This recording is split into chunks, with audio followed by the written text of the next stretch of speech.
It was recently reported that three-time MVP Mike Trout will be going from center field to right field this upcoming season with the Los Angeles Angels. Now, obviously, Mike Trout has not played in 100 games since 2019. Last season alone, only participated in 29 games. This is a player who is a first ballot Hall of Famer, five-tool player who can do it all. Remember, this was a guy who was the only person who showed up to his own draft. So the story for Mike Trout and the Angels goes a long way.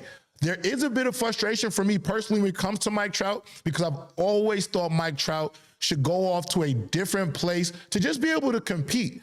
With the Angels, Mike Trout has not been able to compete in none other than one playoff series. And really the biggest other atmosphere he's been in competitive baseball was him getting struck out by Shohei Ohtani at the World Baseball Classic. Now, Joe Adell is going to move to center field, who also had a pretty decent season defensively for the Angels. If he can get his slugging going this year, it could be a good transition for both parties involved.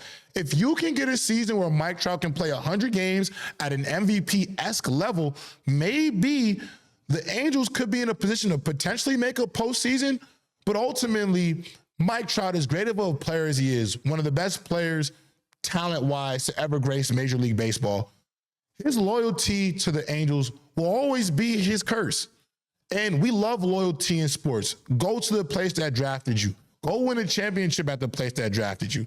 But you're watching Shohei Ohtani build a dynasty just across town, and you're still stuck in a situation where if you get hurt, this team is doomed. You're by far still one of their best players. You got a guy on your team who doesn't really want to be there. And ultimately, there's so much dysfunction in this organization.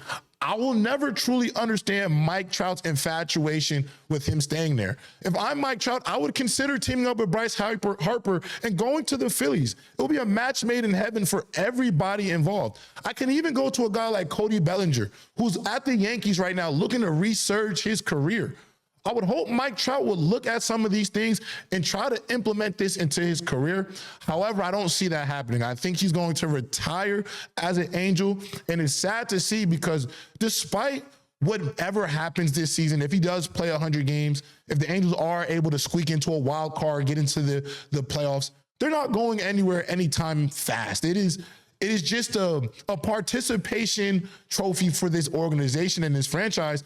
And the biggest heartbreak about the Mike Trout situation in Los Angeles with the Angels is that he may be a story of how much better could his career have been, how much bigger could his legacy have been if he just had the opportunity to play in a better market. It's nothing going on in Los Angeles with the Angels, and I just don't feel like there will be anything in the future as well. So if I'm Mike Trout, yeah, this move might preserve your body, but this get you closer to any of your goals, Mike Trout? Does this get you closer to a World Series? Does it get you closer to cementing yourself as a champion? It doesn't seem like that's in the cards.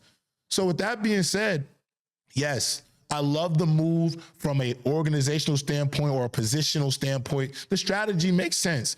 You need this player to be here throughout the majority of your season. You want him to be healthy, but he hasn't been able to deliver the things that you've paid him all this money to do. And look, not completely his fault. Baseball is a game where, listen, you got to spend some money to win in baseball. You got to get good players to win in baseball. But for Mike Trout, his loyalty to me will be his biggest Achilles heel, because despite this move, despite the team trying to preserve his body, it doesn't make them any closer to a World Series championship.